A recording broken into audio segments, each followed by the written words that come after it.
Hi అండి, welcome to Lakshmi's kitchen. Today నేను lemon rice రెసిపీతో వచ్చాను.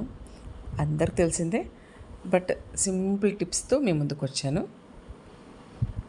ఫస్ట్ మనం ఆయిల్ వేసుకుందాము. కడాయిలో ఆయిల్ హీట్ అయ్యాక మనము ఉద్దిపప్పు, శనగపప్పు, శనక్కాయ పప్పులు వేయించుకుంటాం కదా, వాటితో పాటే పచ్చిమిరపకాయలు కూడా వేయించుకోండి, టేస్ట్ బాగుంటుంది. వీటితో పాటు పచ్చిమిరపకాయలు కూడా బాగా వేగితే ఆ ఫ్లేవర్ అంతా కూడా మనకు ఆ నూనెకు వచ్చి రైస్లోకి వస్తుంది. ఓకే, ఈ లోపల మనం అన్నం చల్లార్చి పెట్టుకున్నాం కదా, దాంట్లో నిమ్మకాయలు పిండుకుందాము. అన్నం చల్లగైనాకే పిండుకోవాలి.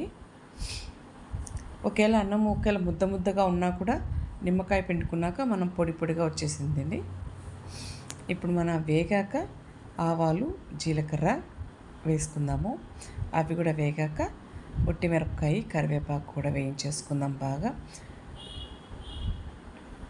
చూడండి, బాగా వేగాక అల్లం తురిమి పెట్టుకున్నాం కదా, అల్లం తురిమింది వేసుకుందాము. అది కూడా బాగా వేగించేసుకొని సరిపడా పసుపు వేసుకొని ఆ పసుపు అంతా కూడా బాగా మసాలాకు అంతా కలిసేలాగా వేయించుకుందాము. ఆ లోపల మీరు పచ్చి కొబ్బరి తురిమి పెట్టుకోండి. పచ్చి కొబ్బరి వేస్తే టేస్ట్ బాగుంటుంది. లాస్ట్లో పచ్చి కొబ్బరి ఫైనల్గా వేయండి, ముందు వేయకండి. లాస్ట్లో వేస్తే ఆ టేస్ట్ బాగుంటుంది. జస్ట్ వేసి అలా కలపెట్టాలంతే. ఇప్పుడు ఈ మసాలా అంతా కూడా బాగా అన్నంలోకి బాగా మనం చేత్తో మిక్స్ చేద్దాము.